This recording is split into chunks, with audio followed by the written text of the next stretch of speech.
ভারতীয় পরিচয়পত্র ও কানাডার পাসপোর্ট সহ বাগডোগরা বিমানবন্দর থেকে গ্রেপ্তার এক ব্যক্তি।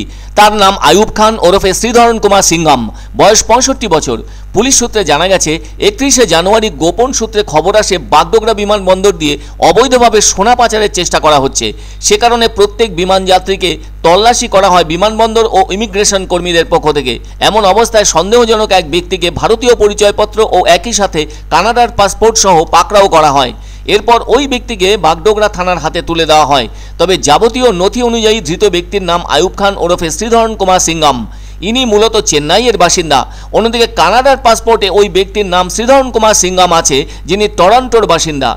1 ফেব্রুয়ারি তাকে শিলিগুড়ি মহকুমা আদালতে তোলা হলে তাকে 5 দিনের রিমান্ডের নির্দেশ দেন বিচারক।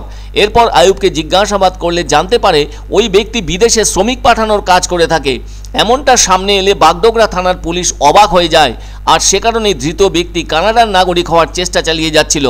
মঙ্গলবার ফের তাকে শিলিগুড়ি মহকুমা আদালতে পেশ করা হয়। যদিও পুরো ঘটনার তদন্তে নেমেছে বাগডোগরা থানার পুলিশ।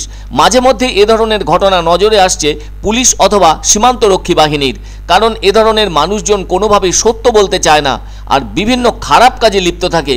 এরা দেশের যেমন ক্ষতি করে থাকে, তেমনি যে কোনো মানুষেরও ক্ষতি করে থাকে। আলগা কিছু টাকা কামানোর জন্যই অবৈধ কারবারের সাথে যুক্ত হয়ে পড়ে। যেমন বাগডোগরা বিমানবন্দরে আসা সেই ব্যক্তি আয়ুব খান বিমানবন্দর দিয়ে অবৈধভাবে সোনা পাচারের চেষ্টা করে থাকছে। আবার তাকে জিজ্ঞাসাবাদ করে জানা গেছে বিদেশে শ্রমিক পাঠানোর পেশার সাথেও যুক্ত রয়েছে সে।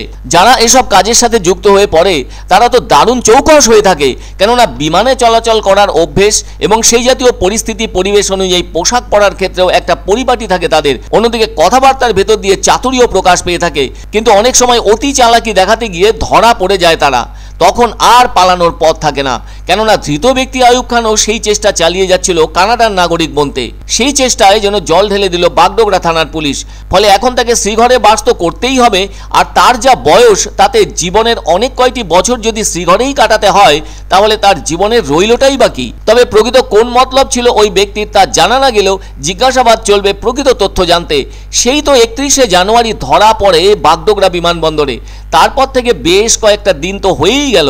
এখন তার প্রকৃত ঠিকানা বের করে এবং আর কোন কোন অবৈধ পেশার সাথে যুক্ত আছে সেসব জানার চেষ্টা চালিয়ে যাবে পুলিশ। অনেক সময় দেখা যায় সোনা পাচারকারী চক্রগুলি বাগডোগরার মতো ছোট বিমানবন্দরকে ব্যবহার করতে যথেষ্ট সুবিধে পেয়ে থাকছে, কেননা এখনও ওই বিমানবন্দরের পরিকাঠামো বড়ই দুর্বল। অনেক আগে এই বাগডোগরা বিমানবন্দর থেকে এক সোনা পাচারকারীকে গ্রেপ্তার করা হয়েছিল বাগডোগরা পুলিশের পক্ষ থেকে। তাকে তল্লাশি চালিয়ে উদ্ধার হয়েছিল তার কাছ থেকে 9টি সোনার বিস্কুট। এরা হয়তো আন্তর্জাতিক সোনা পাচারকারী চক্রের সাথে যুক্ত থাকায় ওই ধরনের কাজে লিপ্ত হয়ে থাকে অবৈধ রোজগারের আশায়।